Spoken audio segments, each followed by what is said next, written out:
When we talk about securing network infrastructure, it is easy to focus on the traffic flowing through devices and forget about the interfaces used to control them.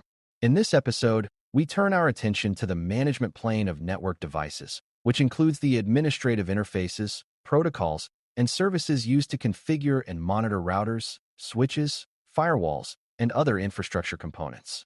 If attackers gain access to the management plane, they can alter configurations, disable security controls, or redirect traffic. Hardening the management plane is therefore one of the most important steps in reducing takeover and tampering risk. Before we continue, a quick note. This audio course is a companion to our course companion books.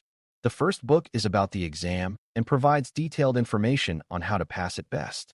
The second book is a Kindle-only ebook that contains 1,000 flashcards that can be used on your mobile device or Kindle. Check them both out at cyber.author.me in the Bare Metal Study Guide series. To understand why this matters, consider what the management plane actually represents.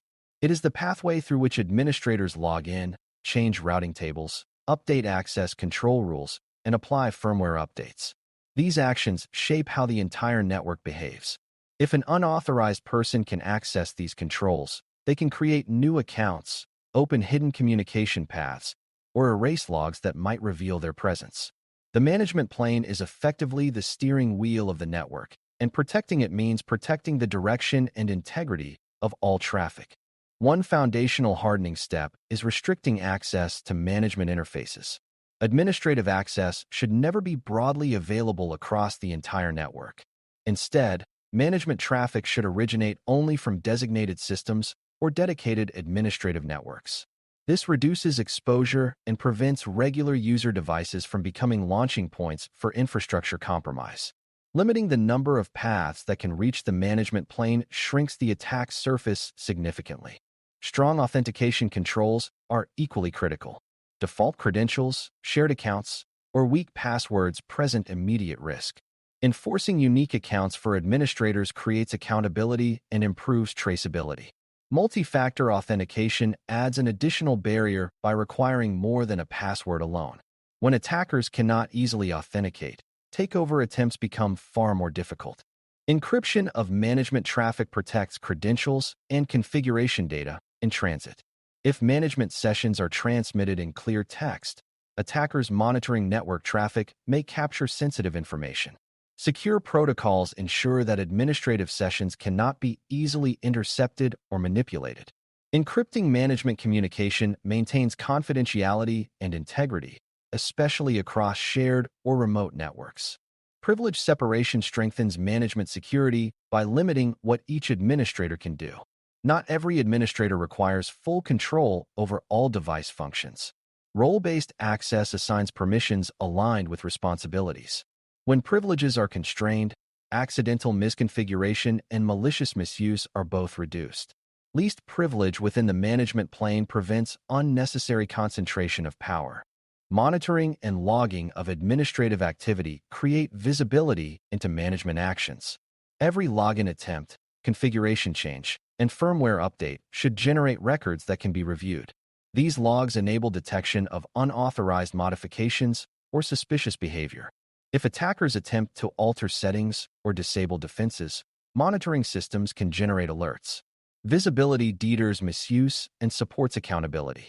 Regular firmware updates and configuration reviews also contribute to hardening. Network devices run software that may contain vulnerabilities. Keeping firmware current closes known weaknesses that attackers could exploit. Periodic configuration audits confirm that security settings remain intact. Over time, drift can occur as temporary changes accumulate. Routine review maintains alignment with secure baselines. Disabling unnecessary management services further reduces risk.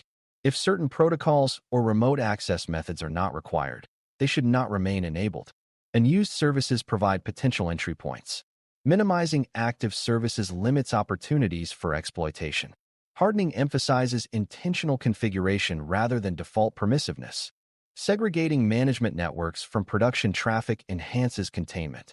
Dedicated management networks prevent administrative sessions from traversing user segments. This separation reduces the likelihood that compromised user devices can access control interfaces. Isolation adds depth to the defensive strategy. Even if user systems are infected, management pathways remain protected. Backup and configuration integrity mechanisms support resilience. Regularly backing up device configurations ensures that authorized settings can be restored quickly after tampering or failure. Integrity checks can verify that running configurations match approved baselines. These measures help detect unauthorized changes and facilitate recovery. Hardening includes preparation for restoration. Access reviews reinforce ongoing security. Periodically evaluating who has administrative rights ensures that access remains appropriate. Personnel changes, role transitions, or project completions may leave outdated privileges in place. Removing unnecessary access reduces exposure. Continuous review keeps permissions aligned with current responsibilities. Incident response planning should include management plane compromise scenarios. Teams must know how to respond if an administrative account is suspected of being compromised. Rapid credential rotation, session termination, and configuration validation procedures limit damage. Preparedness ensures swift action during high-pressure situations. Hardening extends beyond prevention to readiness. Cloud-managed networking devices introduce additional considerations. Administrative access may occur through web-based portals or application programming interfaces. Securing these access points requires similar principles: strong authentication, least privilege, logging, and restricted network paths. Management security principles apply regardless of device location or deployment model. Consistency across environments strengthens overall posture. Training administrators reinforces technical controls. Awareness of phishing risks, credential hygiene, and secure configuration practices supports safer operations. Human behavior influences management plane security significantly. Education complements technical safeguards. A knowledgeable administrative team reduces accidental exposure. Ultimately, hardening the network device management plane protects the control center of the infrastructure. By restricting access, enforcing strong authentication, encrypting communication, separating privileges, monitoring activity, and maintaining secure configurations, organizations significantly reduce takeover and tampering risk. Management plane security ensures that network defenses themselves cannot be easily subverted. Over time, disciplined hardening builds confidence that the systems directing traffic remain trustworthy and resilient. Thanks for listening. For more audio courses, daily newsletters, and more, please visit baremetalcyber.com.